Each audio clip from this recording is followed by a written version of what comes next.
that good. My next guest is the Executive Vice President at the National Taxpayers Union. Welcome back, Brandon Arnold. Thanks for joining us.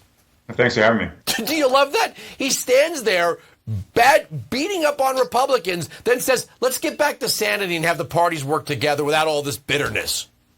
Yeah, I don't know how you can have bipartisanship when he's saying basically Republicans are evil and trying to raise the price of absolutely everything. Never mind the fact that the inflation that's happened on his watch while he's been president has been absolutely out of control. We didn't have runaway inflation back a year and a half ago. This is a new phenomenon, and it's all happened under his administration. It's time he takes a little bit of credit for it. I think that would go a long way to extending an olive branch where we could have bipartisan cooperation. All right, so give me the finer points of the job numbers. Yeah, job numbers, the numbers look decent overall, but what we see when we kind of take a step back and look at the longer term trend is that the job market is cooling. And when the job market cools, what happens is wages start to go down. And that is concerning in the short term for sure, because inflation doesn't show signs of going down. So if wages fall, people have less money in their pocket, yet those prices, when you go to the gasoline station, when you go to the grocery store or the big box store, all of those prices continue to rise. Now, economists think eventually they will fall, but that doesn't help you in the near term when you have less money in your pocket and prices remain extraordinarily high.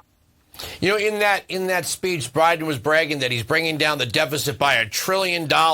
Well, yeah, if you almost double the federal budget and cut back a little bit, you make it look like you're cutting the deficit. But you're, first of all, really not. You just massively increased spending and put a massive amount of money out into the economy and devalued the dollar to a point. But it's scary that he thinks a slight wage gain is somehow the primary when inflation is eating away at wages. Yeah, inflation is absolutely eating away at wages, and his record on the deficit is abysmal, absolutely abysmal. Like you said, $31 trillion of national debt right now, and 70% of that has happened over the last 15 years. And there are Republicans to blame just as there are Democrats to blame. But he has been one of the most fiscally irresponsible presidents we've ever seen. And the fact that he's taken his foot just a smidgen off of the gasoline and allowed some of these COVID programs to start to expire, the $6+ trillion that we've spent over the past couple of years on COVID, allowing those programs to expire doesn't mean you're suddenly fiscally irresponsible. It means these programs are just running out of their statutory limitations, and he's trying to take credit for it. He spent money, whether it's student loans, whether it's the Inflation Reduction Act, whether it was the original American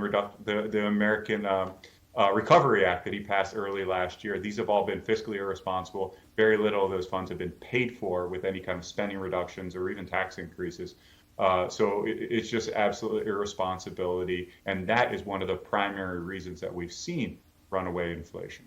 Well, there he is saying, well, the Republicans will repeal the Inflation Reduction Act. The CBO, which I normally don't have a lot of faith in, the CBO and the Penn-Wharton model both said it's not going to reduce inflation at all. Yeah.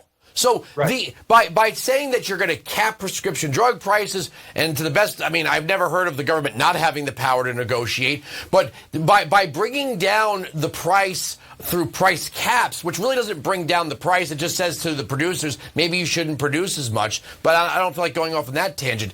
By doing that, that is not inflation reduction. No, even Bernie Sanders, who of course supported the bill, said it's not going to reduce inflation. Those price caps on prescription drugs, like you say, it's squeezing the balloon. You make it smaller in one area and it gets bigger in another area. And CBO, in fact, said that certain prescription drugs would get more expensive.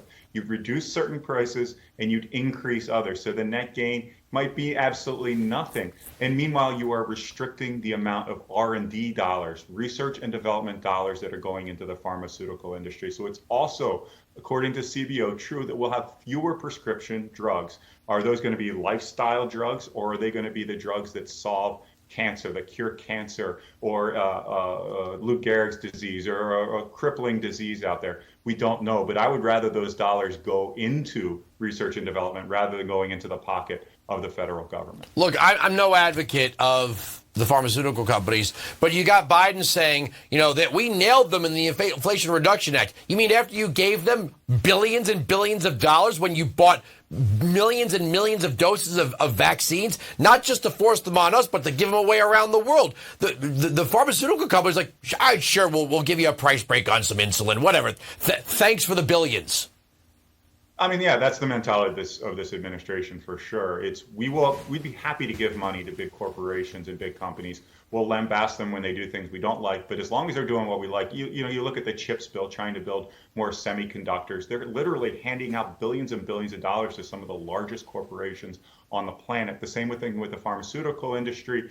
In one case, they'll give them money, in another, they will take it away. I'm a proponent of the free market. I think we should mostly keep federal dollars out of the hands of corporations in terms of handouts, in terms of subsidies and so forth. Let them innovate on their own. Let them produce products on their own. Some will succeed, some will fail, but at least it's not going to fall on the burden of the taxpayers. It's not going to fall on the backs of the taxpayers. Yeah, one of the companies that's getting money is IBM. IBM? IBM needs our help? I mean, the idea that you're going to subsidize the production of a semiconductor and think you're getting the best one, if you need a history lesson, Solyndra. Right? A123.